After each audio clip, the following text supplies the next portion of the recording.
ठीक है चिराग पासवान, आपको क्या लग रहा है ये जो क्योंकि अब तो कई चीजें ऐसी लग रही हैं कि मिली भगत लगती हुई नजर आ रही है, तो बीजेपी, क्योंकि आप तो बहुत अच्छे से बिहार की राजनीति को समझते भी हैं, बीजेपी की सरकार जब थी तब आप कुछ अलग देखते थे या अब कुछ अलग हो रहा है, या हर समय ऐसे ही लापरवाहियां चलती रहती थी?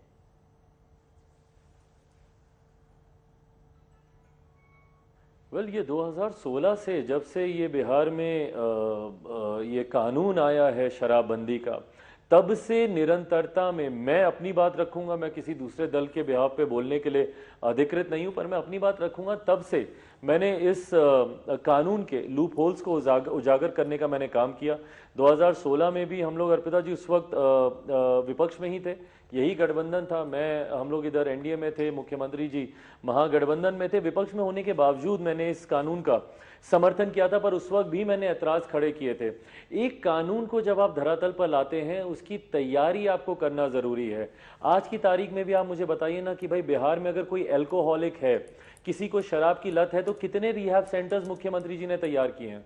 जो मुख्यमंत्री खुद अपने कैटरैक्ट के ऑपरेशन के लिए दिल्ली आते हो, उसका ऑपरेशन कराने के लिए, ऐसे में मेरे प्रदेश में बताइए अल्कोहल छुड़ाने की या शराब की लत को छुड़ाने के लिए कितने रिहैब सेंटर्स हैं।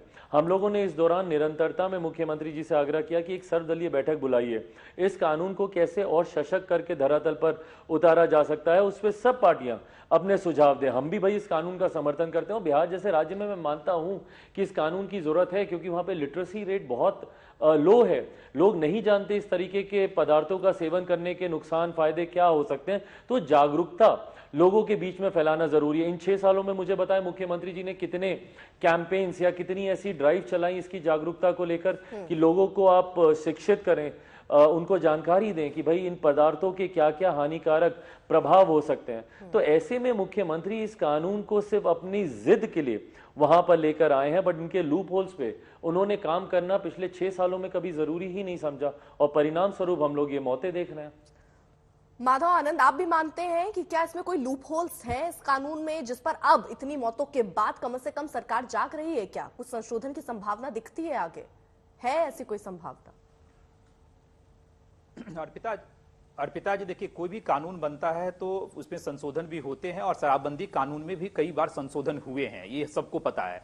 आदरणीय चिराग पासवान जी ने जिन बातों का जिक्र किया, सरकार कितने स्टेप्स उठाए हैं कि लोगों में अवेयरनेस पैदा हो, मुझे लगता है चिराग जी ने भी देखा होगा। भले ठीक है आज जो है वो विपक्ष में है बिहार में, तो वो सरकार का समर्थन नहीं कर सकते, लेकिन सरकार कितनी जो है सो अवेयरनेस पे काम कर रही है यह सो सबको पता है।